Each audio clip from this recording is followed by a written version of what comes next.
आज बैंक गया था तो बैंक में देखा उनके ब्रांच हेड की वीसी चल रही थी, जूम मीटिंग। तो आरएम उनके जो थे वो उनसे रिपोर्टिंग ले रहे थे कि इंश्योरेंस क्यों नहीं हुई।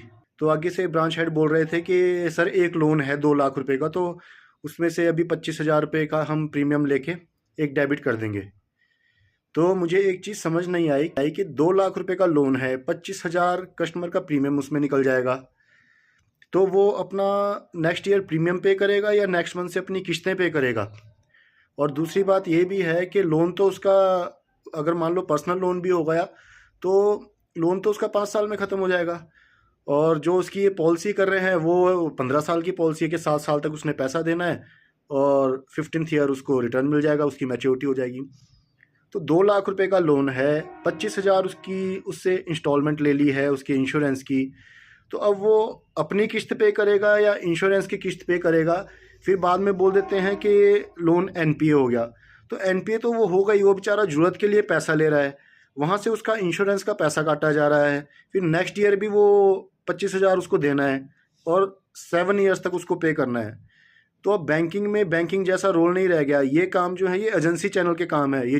ये इंश्योरेंसेस एजेंसी चैनल से सेल आउट होनी चाहिए, बैंका से नहीं। बैंक तो आरबीआई ऑपरेट कर रहा है, ठीक है, और इंश्योरेंस आईआरडीए। और जो बैंक मैनेजर्स हैं वो सारे अब आईआरडीए का काम कर रहे हैं, बैंक में बैंक का कोई काम ही नहीं कर रहा है। तो कितना प्रेशर ये आरएम का आता है ब्रांच हेड्स पे कि इंश्योरेंस करो, इंश्योरेंस करनी बहुत ज़रूरी है। अरे यार, उन्हें उनका काम करने दो ब्रांच मैनेजर्स को, तभी तो अकाउंट ओपन नहीं हो रहे हैं, तभी तो कोई लोन नहीं हो रहे हैं, तभी तो कोई एफडीज करवाना भी नहीं चाह रहा है आजकल बैंक में कि करवाने वो एफडी जाता है और उसको वहाँ पे और इन्वेस्टमेंट प्लान बोल के बोल दिया जाता है कि आप ये वाला प्लान ले लो, ये ज़्यादा अच्छा है। जिसको इंश्योरेंस की जरूरत होगी वो खुद एजेंसी चैनल में चल जाएगा, वो बैंक में क्यों आएगा इंश्योरेंस लेने वाला बंदा। आरएम उनके ऊपर इतना प्रेशर डाल रहे हैं, आरएम के ऊपर भी कोई प्रेशर आ रहा होगा किसी को, क्योंकि आरएम की भी कोई दुश्मनी तो है नहीं ब्रांचेस के साथ। हाँ, एक इनकम, एक रेवेन्यू जनरेट हो रहा है थर्ड पार्टी प्रोडक्ट से, बट उसके लिए अपने मैनेजर्स को इतना परेशान मत करो यार।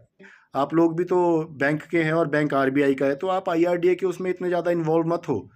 कल को इनका टाई अप खत्म होगा पर सर्विसेज तो फिर बैंक नहीं देने ना कल।